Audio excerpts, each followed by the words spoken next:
Hi, I'm Chris Rodda, and I'm the author of a book called Liars for Jesus, the Religious Right's Alternate Version of American History, a book debunking many of the lies used by the Christian nationalist history revisionists in their efforts to convince people that the United States is a Christian nation. Back in October, I had the opportunity to meet David Barton, one of the history revisionists I wrote about in my book, when he was appearing at a church about 10 miles from where I live. Now, for those unfamiliar with Barton, he's not only the most popular of all the Christian nationalist history revisionists, but he's a former vice chair of the Texas Republican Party, who's used by the GOP in recent elections to travel the country stumping for their family values candidates. He's very well connected with many far-right members of Congress. His revisionist history books and videos are widely used by Christian schools and homeschoolers. He's on the advisory board of the organization that's pushing the Bible into public schools, has a TV series that airs on the Trinity Broadcasting Network and other Christian channels. He makes hundreds of appearances each year at churches, schools, conferences all over the country. In 2005, he was even named one of the 25 most influential evangelicals in America by Time magazine, but with the exception of those of us who fight the religious right, few people outside of evangelical Christian circles even know who this guy is. Barton also has a daily radio show called Wall Builders Live, and on January 16th, I became the subject of a segment of the program where they were answering a question emailed by one of their listeners. And guess what? Barton lied about me.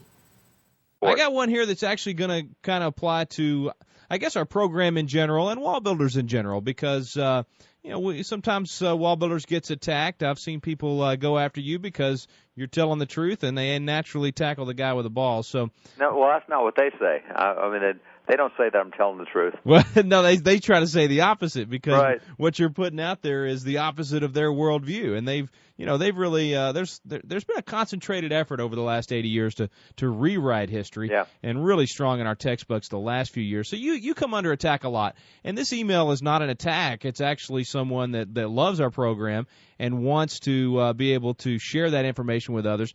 And, in the roughly 30 minutes we get every day to talk about the things we talk about, there's no way for us to give every footnote of everything we talk about. Right. But the question is a good question. It's from Caitlin, actually from Dallas, here in our home state of Texas, saying, some people say you're making all this up or, quote, rewriting history. Please always give your exact references as much as possible, not just the author and date, so we can look it up independently.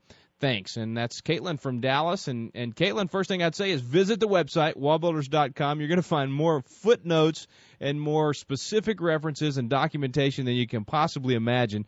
But, David, why don't you take that one just in general in terms of these folks that say you're rewriting history?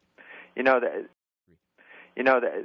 interesting the way they go at that, because if I say something contradictory to what they've been taught, then I'm rewriting history. And it doesn't matter how many footnotes I have. It doesn't matter how well we document it.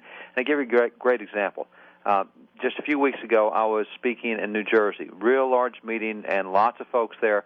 And one of the folks in the meeting was a lady named Chris Rodda. And Chris Rodda has written a book called Liars for Jesus.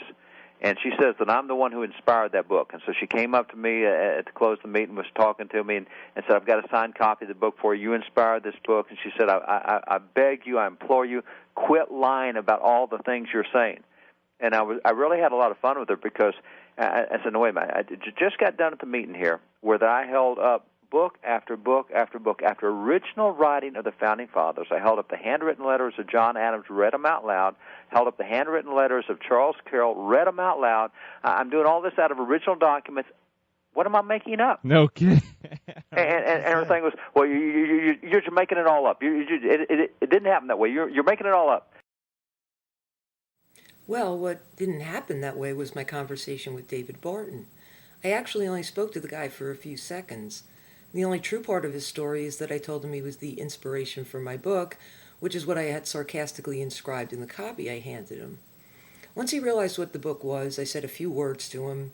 You can't hear what I was saying at that point in the video I have of the encounter, but I also had an audio recorder in my pocket that picked it up a little better. I didn't say, I beg you, I implore you to stop lying. What I said was, I really hope you'll stop with all this lying, which is clear in my recording. I can't make out all of my second sentence because the music in the background was pretty loud, but I can tell that it was no more than 7 or 8 words, starting with, I mean, and ending with, up. Now, as I recall, the entire sentence was, I mean, you're just making this crap up. or something like that. Then he went to hand the book back to me, mumbling something like, "Give it to someone else," to which I replied, "No, I really think you need to read it." That part you can clearly hear in the video. Then I walked away. That was it, the entire conversation. As for Barton's little story that he had a lot of fun with me, befuddling me with his talk of original documents and turning me into a flustering, stammering mess by asking me what I thought he was making up, well, he made all that up. Even though you can't hear our few words in the video, you can see that the entire exchange was only a few seconds and obviously not long enough for anything remotely like the conversation described by Barton. Now, I did try to get back in after this, but as my video shows, a somewhat intimidating-looking gentleman who had been sitting behind Barton got up and stopped me at the door, asking me if there was anything he could pray for me about, so there was no further conversation with Barton. Take a look at the video.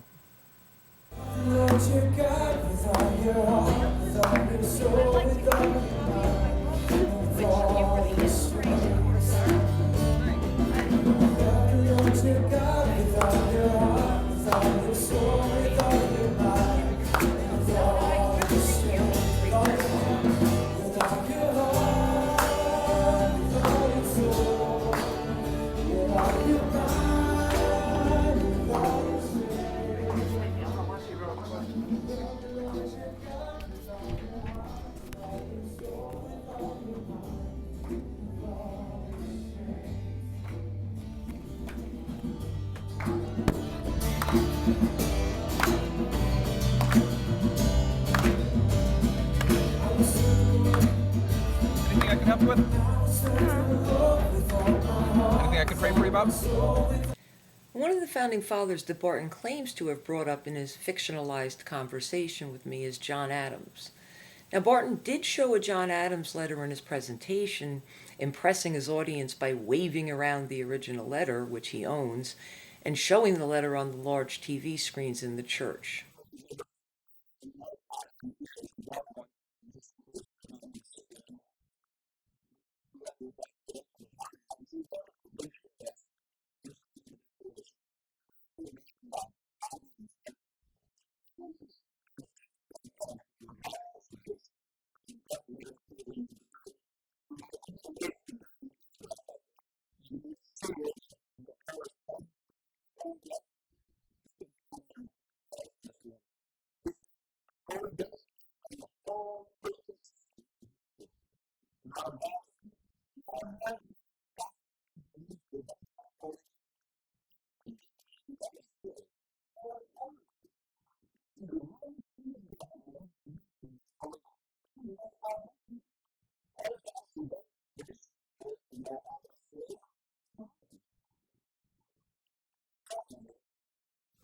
Obviously, you can't read the handwritten Adams letter in this video, but I couldn't read it any better on the big TV screen at the church.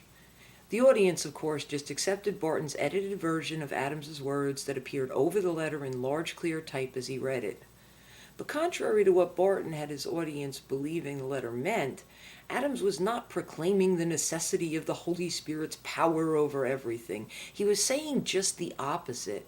Adams was replying to a December 5, 1809 letter from Benjamin Rush that began, I picked up some time ago a magazine in which I met with a revival of the old controversy concerning the divine origin of Episcopal and Presbyterian ordination carried on by Dr. Hobart and Dr. Mason of New York. After reading a few pages of it, I threw down the magazine with disgust and committed the enclosed thoughts upon that subject to paper.